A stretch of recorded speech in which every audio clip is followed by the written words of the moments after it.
Hello, I'm Catherine McGuire. Welcome to the Soul Alchemist podcast. If you are on a journey of personal or spiritual growth, you are in the right place. It's my desire each week to share wisdom, inspiration, and practical tools to help you remember the essence of who you truly are and to be yourself fully, gloriously in the world. So, welcome along to the podcast.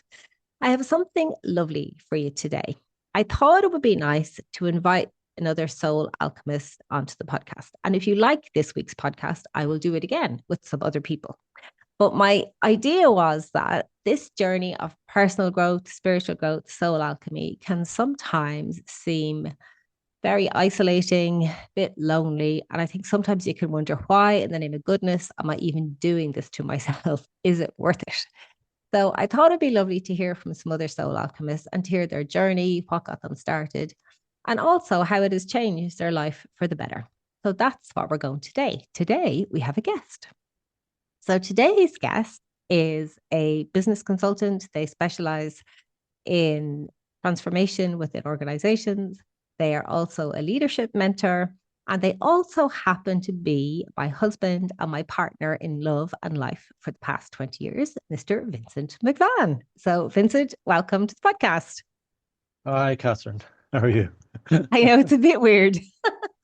It is. Yeah.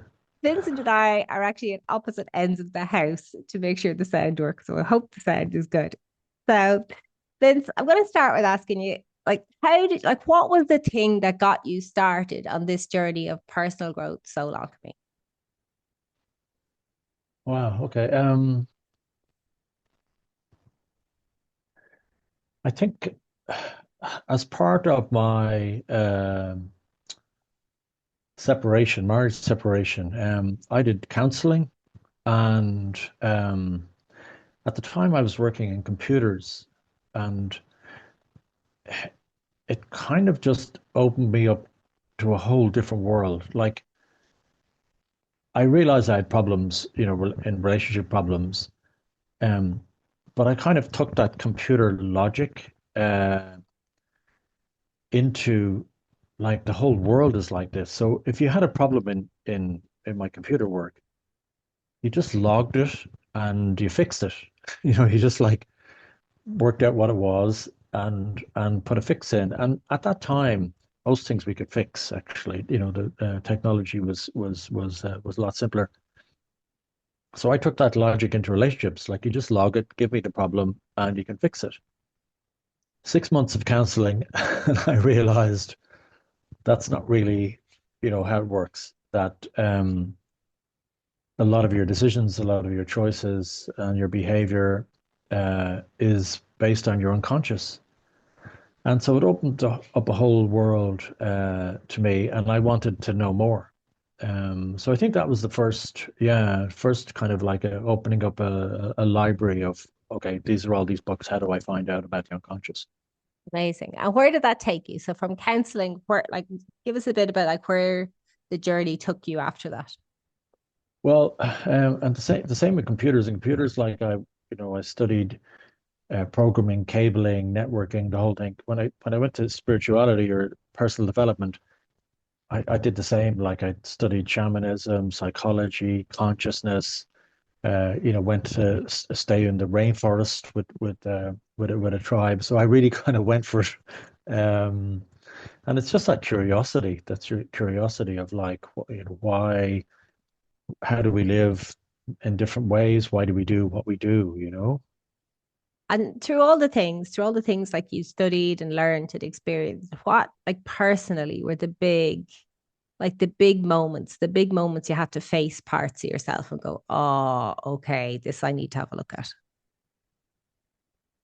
Well, I think the study is very interesting, but then a lot of the psychology work and also tantra, which we did together for 4.5 years, it was just deep process work. So what got me interested was that kind of curiosity, but then the process work was real kind of hand-to-hand combat with um, why I did the things, like and going back into my um behaviors that I took from my parents or society, and having to rethink assumptions of why I did anything, really.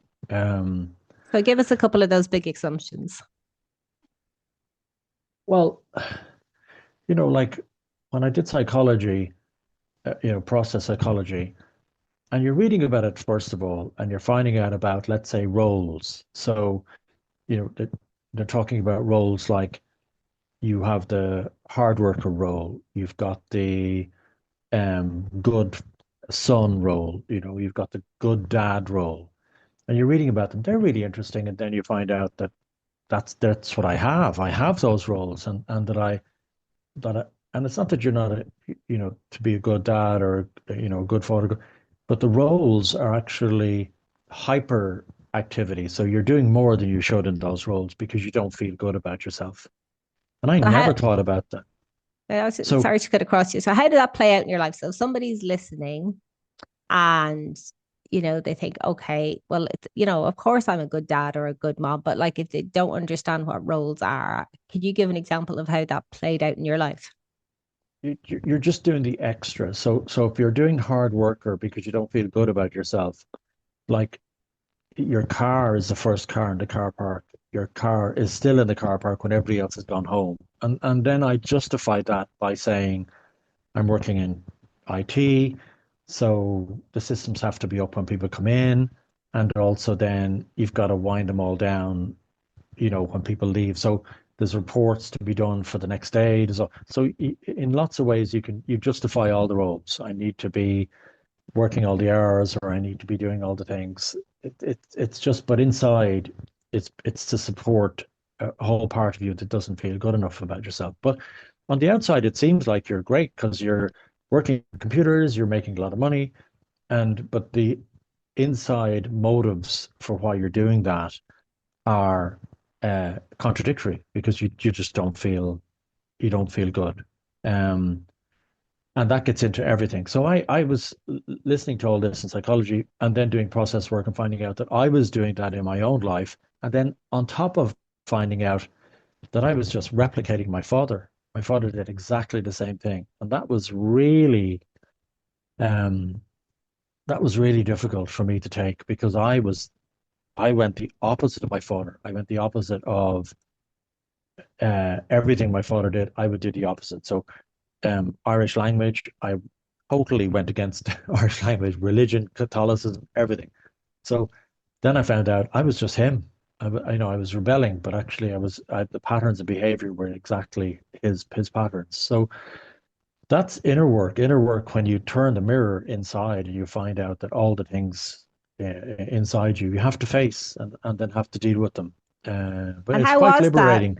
And how was that when you dealt with like, okay, I am actually my dad? Like, what did that look like? So, like, what did you do to kind of change that energy to do the inner work around that? Well, I had been doing things on the face of it to not be him. So like he smoked a lot. He didn't do a lot of exercise and he passed away at 65, So I had understood that and I had done a lot of things like not smoke, always, I mean, I played sports all my life, but they were kind of surface things actually. What I needed to look at inside was why he worked all the hours, why he had a lot of anger, why parts of his behavior didn't really serve a good life. So that meant then dealing with my anger. So that meant doing martial arts, uh, you know, banging, kicking, against a punch bag, all that anger out and making sure that I dealt with it um, in relation to hard worker. Then I had to look at the not good enough within myself. Like, why am I feeling not good enough about myself? And understanding that actually it wasn't that I didn't feel good about myself. I felt that I was a bad person. Okay. Uh, so I had to get to the bottom of that and go, why would I feel that I'm a bad person? Um, that didn't make sense to me. So I had to work on that and work on the psychology that says that when we come in, we feel we're bad people. And that's the dynamic. That's hard to take it as a baby. How could you feel that? Because you don't think about it as a bad person. You just energetically pick up that when you arrived, everybody was stressed. Everybody was like, uh, there was pandemonium, and you blame yourself. And that's what we do in Western society. And I had this conversation with somebody thinking, they were really asking, is this really the case for everybody? And I went, well, in Western society, yes, because we don't have the supports that you've got in traditional indigenous society, that all the women of the tribe, the culture all supports the birth.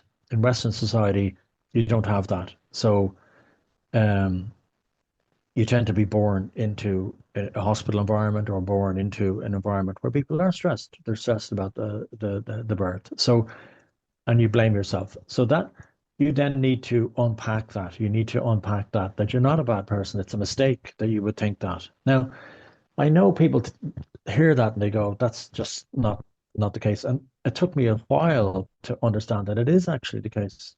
And so we do roles, all these roles that we do are based on compensations for us feeling that we're bad people.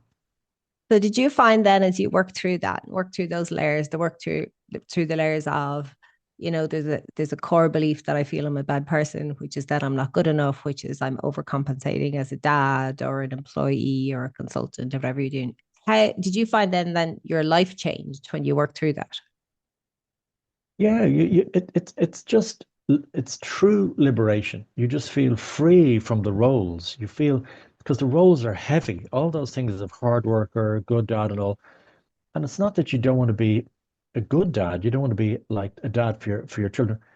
But the roles are extra layers on top that we have to be extra good. We have to bring them everywhere. We have to, make sure that they're brought to whatever it is, sports and ballet.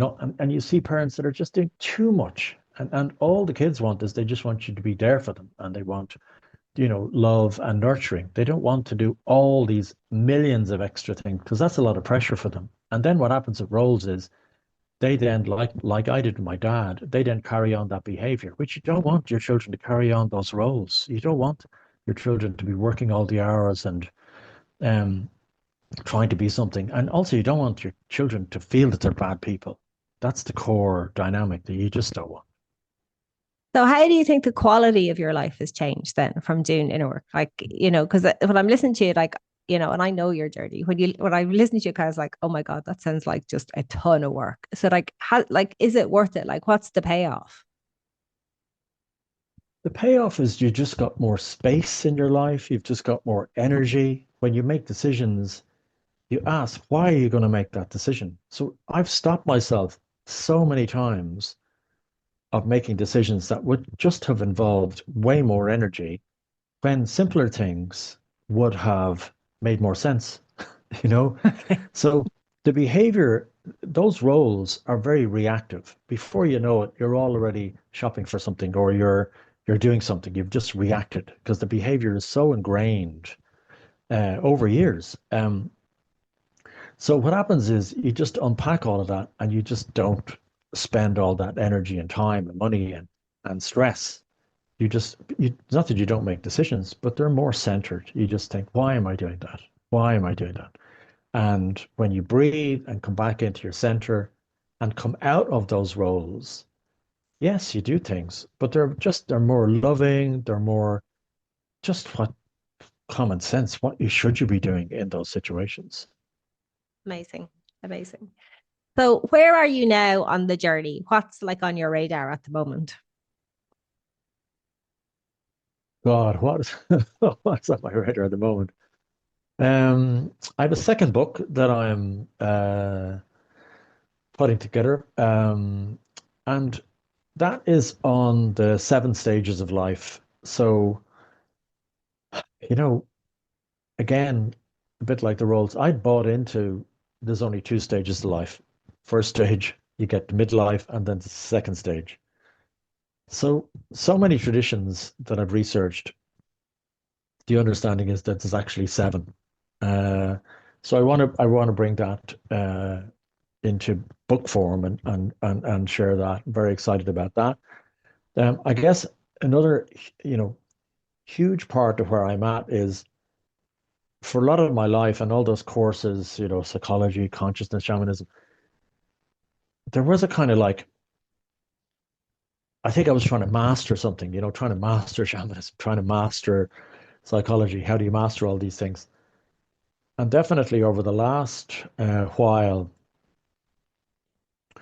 it's really become about the mystery, uh, where there are things you just can't master. You just have to leave it open to an intelligence that is way beyond anything we could ever imagine. And so that has really opened up to a whole magical life where being open to the mystery seems to show up more in things that I just could never imagine would happen in my life. Like Um, what?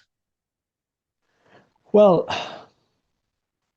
I think the early stages in that was when I was writing Custodians, my first book, and um, I was I found a image of the galaxies being interconnected.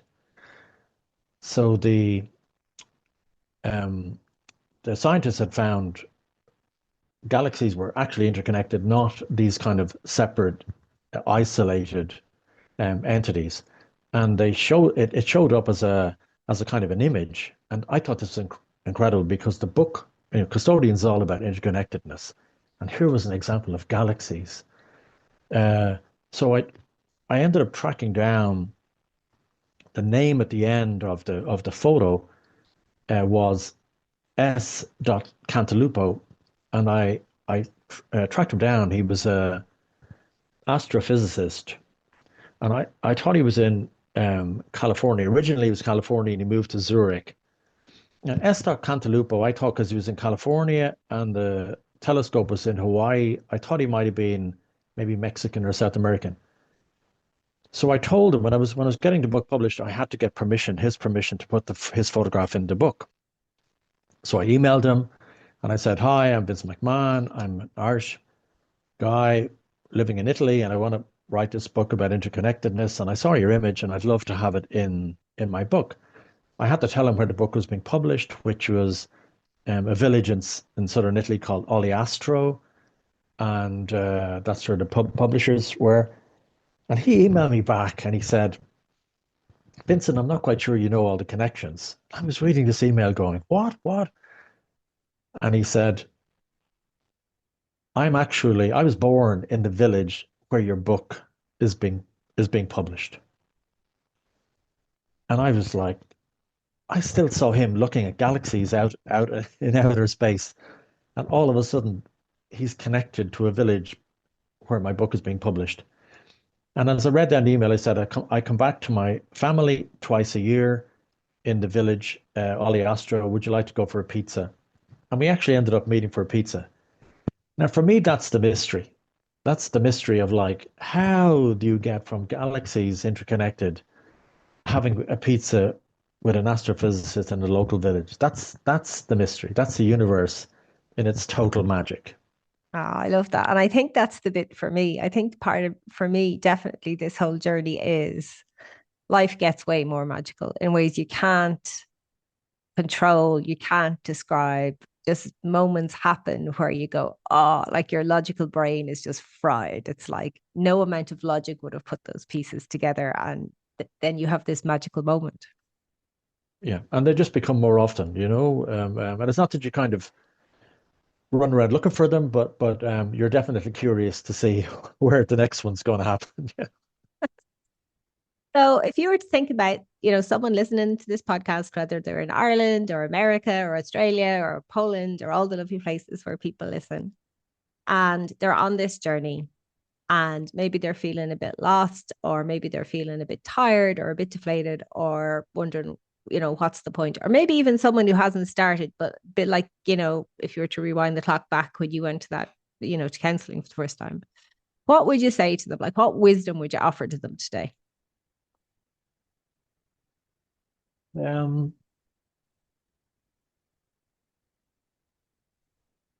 I think, one of the things the Toltecs say is about the first attention. That our attention is grabbed by something and we react really quickly. The Toltecs call it the first attention. And if we can pull ourselves away from that, if we can just breathe and not react. There's a writer called Kaufman who wrote a book, Fast Thinking and Slow Thinking. And he was like, fast thinking is where we react and we make crazy mistakes, totally boxed. Whereas if we do slow thinking, which is just come away from that reaction, the same as the Toltecs, come away from that reaction, breathe, and just allow yourself to be open to other options that might be available instead of just reacting. Like that just transforms your day because so many times something on the phone, you see something on the phone, you see something on the TV, or you hear something, somebody says something. The minute you react, you're gone. Your energy has gone into that. Your power is gone. Uh, and then when you need, like I worked in theaters and I worked in accident and emergencies. And actually, they're really, really calm places. The I'm just so staff people are don't know, not drama theaters, hospital theaters. surgical theaters, yeah, sorry, surgical theaters and accident emergencies. They're very calm places. The staff in there are really calm because they know the patterns. They know the things that just happen normally. Everything is fine. We think it's all action. It's not. It's not.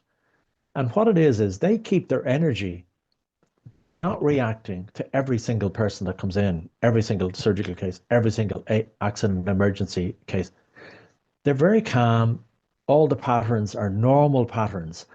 And then they keep their energy for when something comes in that needs their total energy, total energy for a real surgical case that is, hyper complex, hyper important. They need their energy. So if they use their energy for all the cases, they'd have no energy for the ones that really need them. Uh, so that's really that kind of first attention in practice in a surgical theater or in an accident and emergency case. The same happens in nature. If you look at a lion sleeps most of the day. It doesn't make for very good TV for a nature documentary, but they sleep most of the day because they know that when they chase a wildebeest, when they need to hunt and chase a wildebeest, they need all their energy to do that.